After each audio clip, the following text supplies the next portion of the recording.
Bonjour, je suis Volubilis de Tiéa. Je réside dans un jardin secret niché derrière le collège Jean-Mariotti. Depuis 2022, chaque année, des élèves viennent s'agiter autour de ma ruche. Ils murmurent que je vis dans un coin de forêt sèche, un mystère que j'ai voulu percer. Tiens, des élèves. Oh, vous êtes qui au juste? Nous, un groupe d'élèves engagés de 5e et 4e qui ont souhaité intégrer l'option sciences pour découvrir, apprendre et préserver la forêt sèche. Nous souhaitons communiquer sur les dangers qui règnent sur la forêt sèche et combien la préserver est important. L'intérêt est de restaurer la forêt sèche qui a été détruite lors de la construction de notre collège. Florian nous a montré une carte de la forêt sèche avant et après l'arrivée des hommes. Nous avons découvert les espèces envahissantes de la forêt sèche. Nous avons modélisé la quantité d'eau de pluie qui tombe en un an sur la forêt sèche. Nous avons réalisé une expérience sur l'évapotranspiration des plantes. Nous avons identifié quelques espèces végétales de notre forêt. Dans le monde, les forêts sèches se répartissent dans une quarantaine de pays de la zone intertropicale.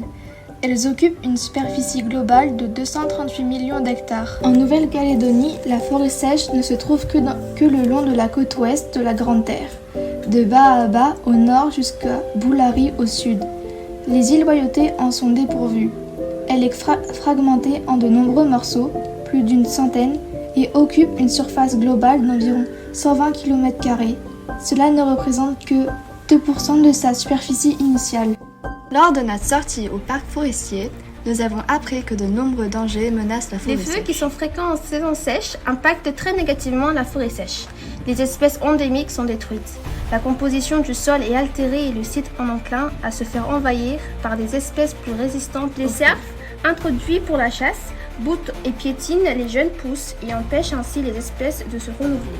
Les faux mimosas et l'agave, qui sont les principales espèces envahissantes de notre parcelle, ne sont pas vraiment destructrices, mais elles prolifèrent à une vitesse folle et occupent énormément d'espace. Un matin, les élèves sont partis en bus et je les ai suivis jusqu'à un endroit mystérieux, la pépinière Eriaxis. En effet, Volubilis, nous sommes allés passer la journée à la pépinière Eriaxis afin de découvrir comment les professionnels font pousser les plantes endémiques de forêt sèche. Tout d'abord, nous avons ramassé des graines des voltigeuses d'un badamier de Poya. Ensuite, nous avons enlevé le tégument des graines pour les planter. Cette étape est très importante car la manière de planter augmente les chances de germination.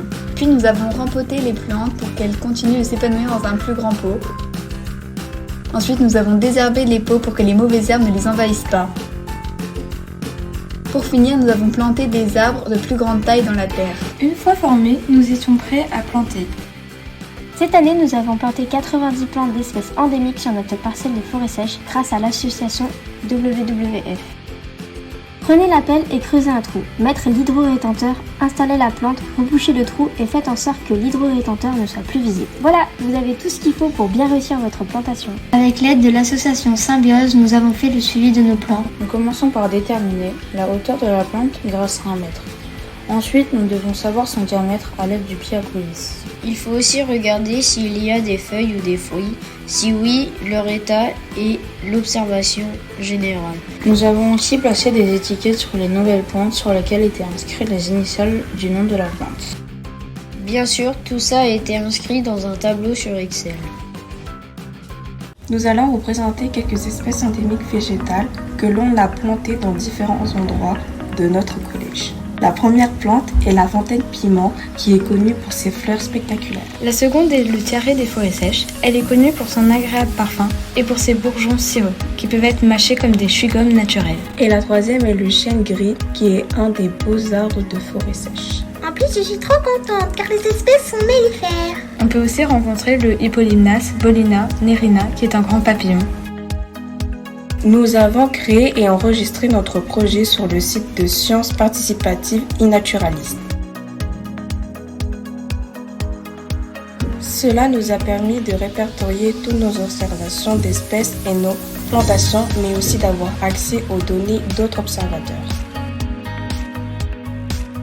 Tous ensemble sauvons le monde.